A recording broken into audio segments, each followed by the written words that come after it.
प्रभु यीशु ख्रीस्त में मेरे प्यारे भाइयों और बहनों, आज फिर पिता परमेश्वर की असीम कृपा से हम सब एक बार फिर एक परिवारजन के रूप में एकत्रित हुए हैं। यकीन मानिए, आज स्वर्ग का अभिषेक इस प्रार्थना सभा में बह रहा है, क्योंकि हम परमेश्वर के जीवंत वचन को अपनी आत्मा में ग्रहण करने जा रहे हैं। जो भी भविष्य के बंद दरवाजे हैं, जो कई सालों से नहीं खुले हैं, आज वह मौका है जब परमेश्वर उसमें दस्तक देगा और वह जरूर खुलेगा।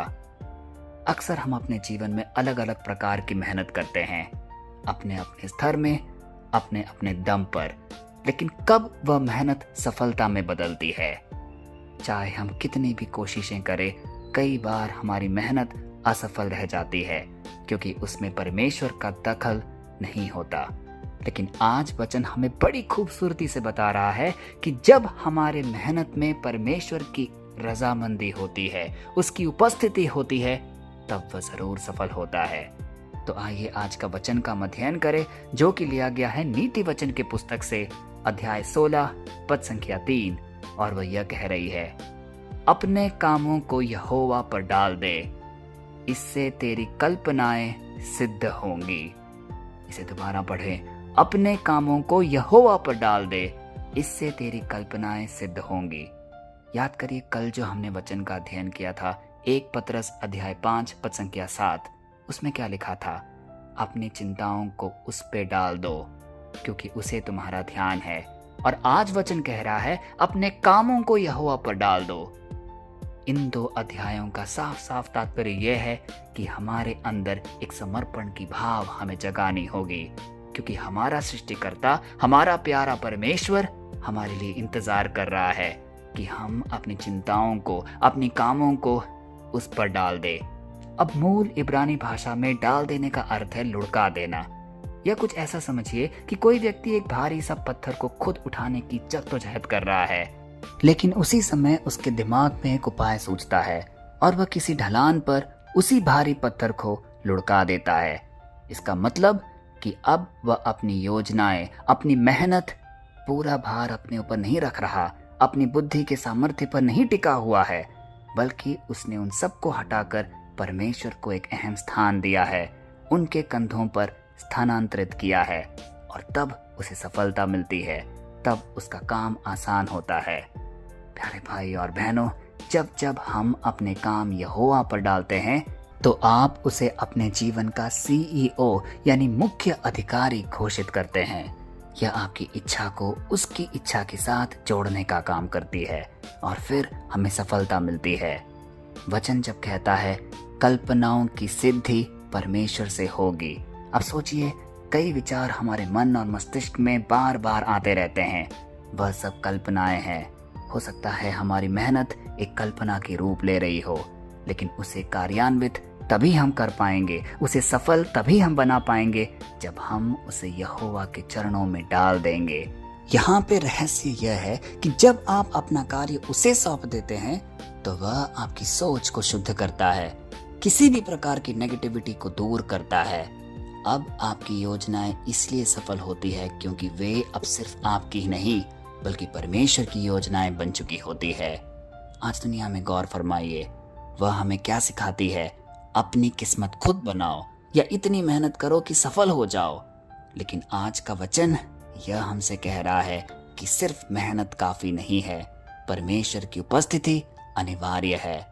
क्या आपने कभी देखा है कि एक छोटा सा बच्चा कोई भारी खिलौना उठाने की कोशिश करता है और थक जाता है, तो उसका पिता उसके सामने आकर कहता है, बेटा इसे मुझे दे दो, मैं तुम्हारी मदद करूंगा। जैसे ही वह बच्चा उस खिलौने को पिता को सौंपता है, काम आसान दिखने लगता है, क्योंकि वह भार उसका पिता उठा रहा है। आप भी शायद अपनी नौकरी, व्यापार या परिवार की समस्याओं को अकेले ही ढोते चले जा रहे हैं, सोच रहे हैं कि कोई आपकी इसमें मदद नहीं करेगा। लेकिन आज का वचन हमें कह रहा है कि परमेश्वर हमारे साथ खड़ा है। वह कह रहा है, इसे मुझे दे दो।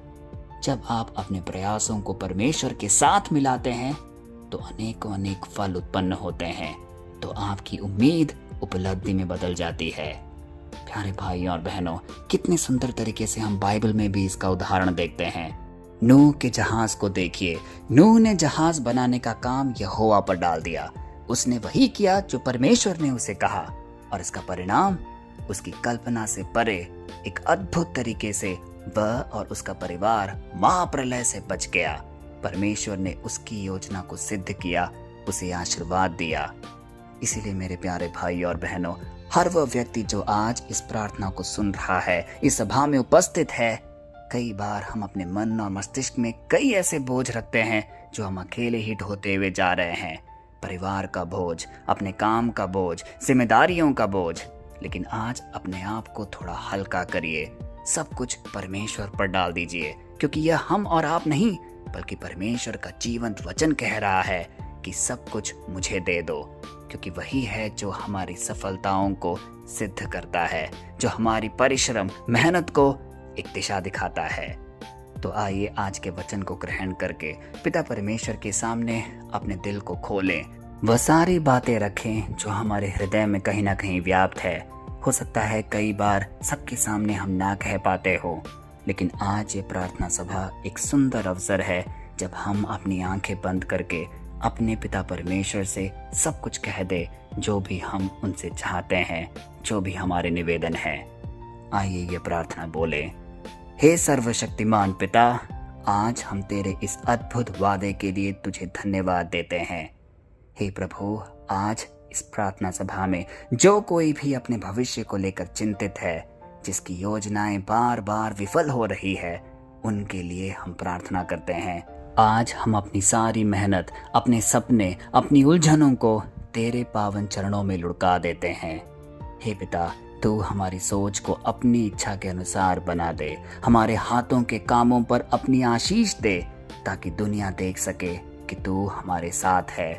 हम अपने परिवारजन को भी आज याद करते हैं, जो भी समस्याओं में वो उलझे हुए हैं। यदि कोई बीमारी से ग्रसित है, पढ़ाई नहीं कर पा रहा, घर में आर्थिक संकट है या किसी भी प्रकार की लड़ाइयाँ है, वह सब तेरे नाम से दूर हो जाए। यीशु के सामर्थी नाम पे ये सारे निवेदन, ये सारी प्रार्थनाएं हम कहते हैं, आमीन। प्यारे भाई और बहनों, आज के इस वचन का उद्देश्य स्पष्ट है कि अब हमें बोझ मुक्त व्यक्ति बनना है। आपकी योजनाएं अब सिर्फ आपकी ही नहीं बल्कि उस परमेश्वर की है जिसने ब्रह्मांड को बनाया है, आपकी रचना की है। अपनी मेहनत जारी रखें, लेकिन परिणाम का भार यहोवा पर छोड़ दें। याद रखें, फिलिपियों अध्याय 4 पद संख्या 19 के अनुसार परमेश्वर आपकी हर जरूरत को अपनी महिमा के धन के अनुसार पूरा करेगा। अब आप असफल नहीं हो सकते, क्योंकि आपका मार्गदर्शक स्वयं परमेश्वर है। विश्वास करिए, जाइए और अपनी कल्पनाओं को सच होते हुए देखिए। परमेश्वर आप सबको बहुत बहुत आशीष दे। कल फिर हम मिलते हैं, तब तक के लिए पिता परमेश्वर की असीम दया, कृपा और क्षमा में आपको, आपके परिवारजन को, आपके हर एक निवेदन को हम प्रस्तुत करते हैं, पिता, पुत्र और पवित्र आत्मा के नाम पर, आमीन।